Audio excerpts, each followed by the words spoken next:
ช้างไว้ไหมครับพากระเด็ดไว้แล้วมันขับเนี่ยมันจะเอาปลาอะไร โอ้ตัวใหญ่ มีแต่ปลากดดอนหมดตกจอยไปเลย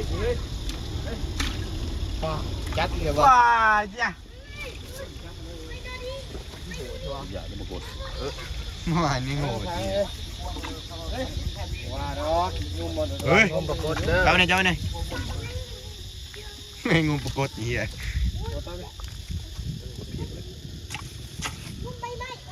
อันนี้บอกเขาหมักสิทธิ์อ่ะ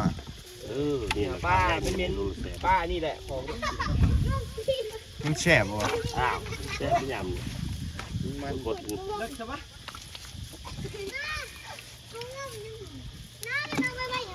ไข่แป้งเหี้ย